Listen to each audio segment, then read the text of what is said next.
Bonjour et merci à vous de s'être déplacés jusqu'à nous. Merci aussi aux internautes qui nous regardent depuis chez eux, ainsi que nos suiveurs sur Twitter et toujours un petit bonjour à la fac de Poitiers, mais aussi au master de la faculté de Bayonne qui est parmi nous. Merci à vous. Commençons donc ce débat. 10 ans après le naufrage du Prestige, la question était de savoir, avions-nous tiré les leçons du passé? Étions-nous prêts à éviter une telle catastrophe? Toutes les normes, paquet, RICA 1, 2, 3, sont-elles en vigueur, appliquées? Avons-nous besoin de nouveaux outils ou la boîte à outils est-elle au complet? On a commencé avec un petit rythme de croisière ce matin. On va essayer de pas rajouter du retard au retard initial. Et par conséquent, je vais tout de suite laisser la parole à Monsieur Lagrave qui commence ce panel. Vous lancez le show. Merci. Bien, je pense que tout le monde fait la pause. Enfin, pas tout le monde, il y en a encore quelques-uns dans la salle. C'est normal. Après, les tables rondes, puis là, midi et demi, ça doit être l'appel du ventre. Alors, je vais être très bref. D'abord, en commençant par m'excuser auprès de vous, mais je devrais repartir au milieu de la table ronde. J'en suis désolé, mais là, les agendas commencent à être un petit peu compliqués. Alors, par rapport à ce qui nous est demandé, moi je suis intervenu hier sur un certain nombre de questions avec d'autres qui sont dans la table ronde aujourd'hui. Est-ce qu'on a tiré toutes les conclusions? Est-ce qu'il y a des choses à modifier? Moi je fais le lien justement avec ce qui nous est arrivé, notamment sur le golfe de Gascogne et en Aquitaine en particulier, pour dire, après d'ailleurs la table ronde qu'on vient d'avoir, où il y a eu beaucoup de préconisations d'évolution juridique, est-ce que par rapport à ce que nous avons vécu, il y a encore des choses à modifier? Moi je dis, je le crois profondément. D'abord, en commençant par une question essentielle que j'ai un petit peu effleurée hier, mais qui est une question aujourd'hui qui mérite qu'on s'y arrête quelques instants, qui est la question de l'information et de la formation des élus locaux et des agents des collectivités territoriales quand une telle menace arrive. Si je prends, on a moins été touché par l'ERICA que par le Prestige, et pour le Prestige, clairement, on savait quelques jours avant que ça allait arriver, puisque les premières boulettes dans mes souvenirs sont arrivées au mois de décembre, enfin quelques jours après. Et donc l'anticipation est quelque chose de très important. Et ça veut dire que s'il y avait peut-être une législation à trouver et à faire évoluer, c'est celle justement de l'information et de la formation des agents et des élus des collectivités territoriales au sens très large du terme, puisque on a beaucoup parlé des maires, j'y reviendrai tout à l'heure sur les workshops hier, mais il y a aussi l'ensemble des élus et des agents des collectivités qui doivent être, à mon avis, nécessairement formés tout au long de l'année, j'ai tendance à dire, sur ces questions.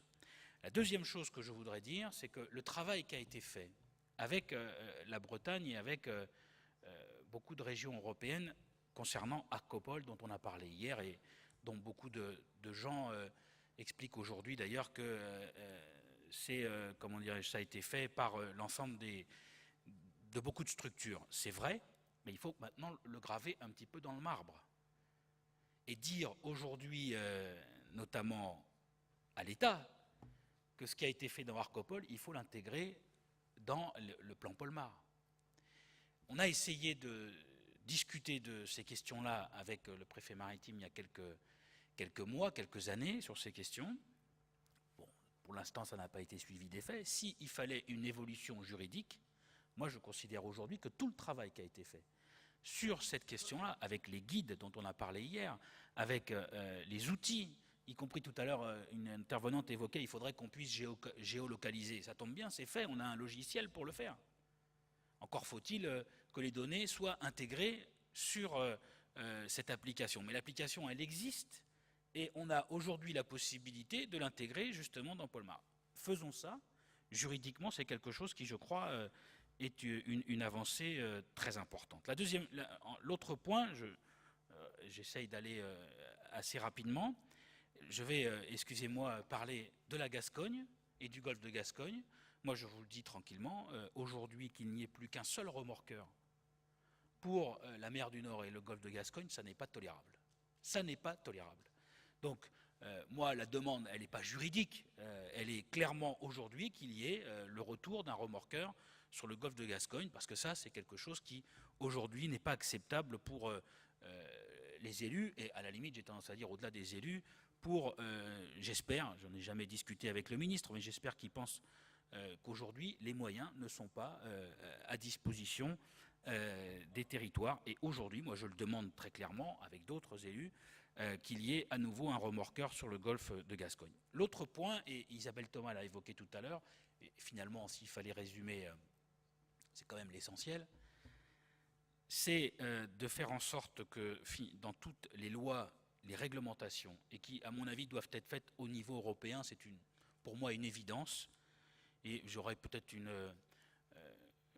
dit quand même que quand on nous explique tout à l'heure dans une intervention que les normes et les conventions dans la mondialisation, c'est utopique, bah écoutez, si on ne se bat pas, effectivement, on peut rester à la maison. Moi, je serais resté à la maison aujourd'hui, mais je suis là justement pour essayer de me battre pour que des normes et des évolutions juridiques fassent qu'on ne retrouve pas ce qu'on a vécu.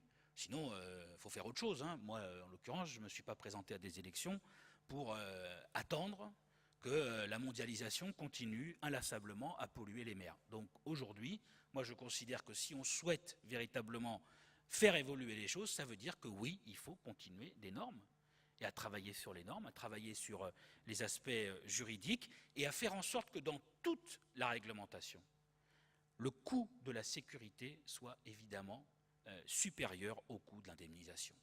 Isabelle l'a dit tout à l'heure avec ses mots, c'est ça l'essentiel. Parce qu'à partir du moment où on aura ça dans toutes les réglementations, dans toutes les normes que vous pourrez mettre, que nous pourrons mettre au niveau européen, au niveau mondial, écoutez, normalement, on ne devrait plus en parler. Parce qu'il n'y aura plus personne qui voudra faire en sorte de pouvoir naviguer sans avoir mis les moyens sur la question de la sécurité. Quelle que soit la nature de la sécurité, ça a été évoqué tout à l'heure, les humains, pas humains, bref.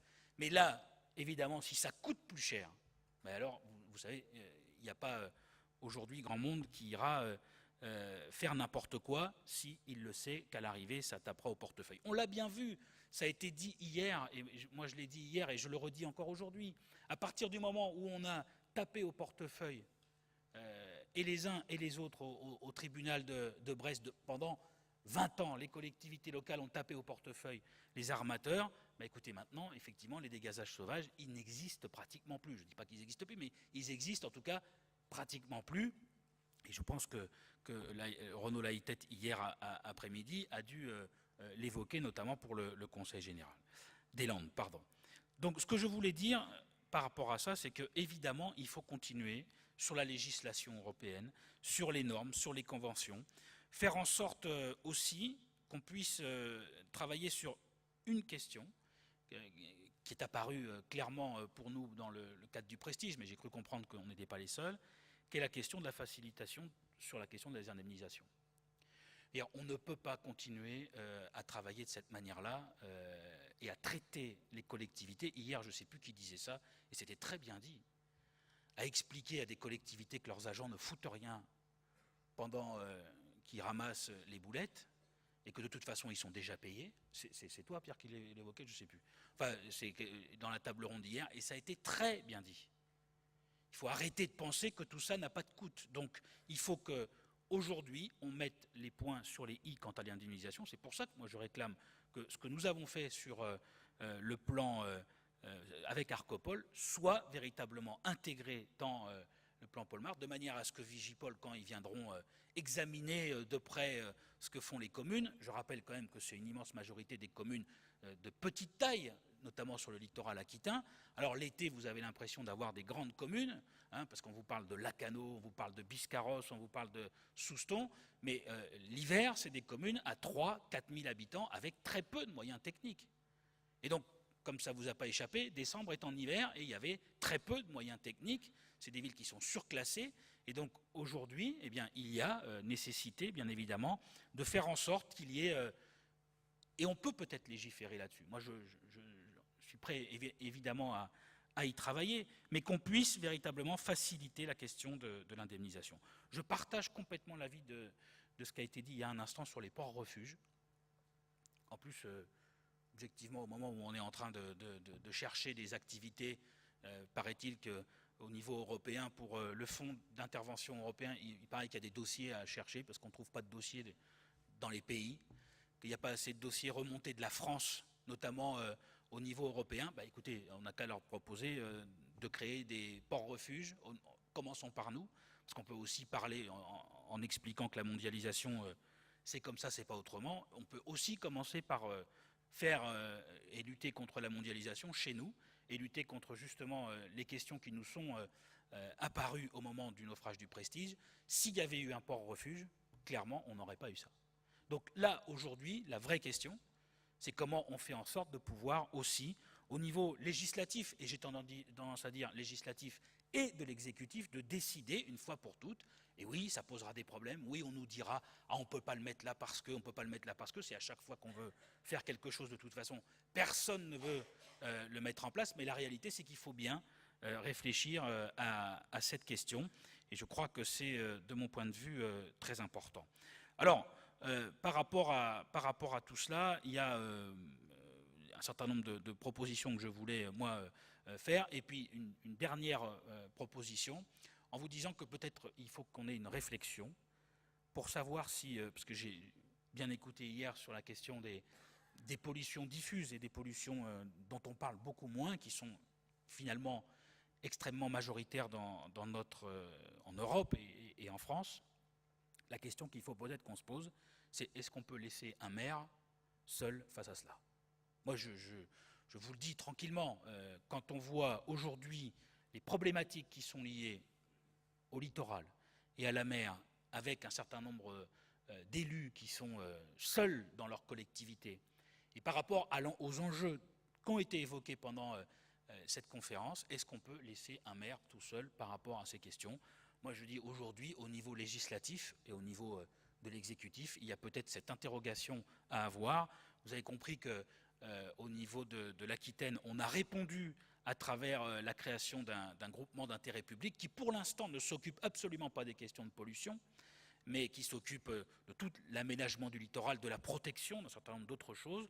Bref, on ne peut pas tout faire, mais là, la question que je poserai, en tout cas, moi, à l'ensemble des collectivités au sens très large du terme, départements, régions, communautés de communes et d'agglomérations, et évidemment à l'État qui fait partie du GIP, c'est bien évidemment de savoir si on ne met pas quelque chose en place sur cette question, à l'instar un petit peu de ce qui s'est fait en Bretagne avec le syndicat mixte qui a été présenté hier, et pour lequel, vous l'imaginez bien, nous irons prendre quelques cours pour la suite des événements. C'est un originaire de la Bretagne qui retournera sur ces terres historiques. Voilà, merci. Et puis, encore une fois, désolé de ne pas pouvoir rester jusqu'à la fin, mais là, il faut vraiment que je retourne dans d'autres contrées. Merci beaucoup.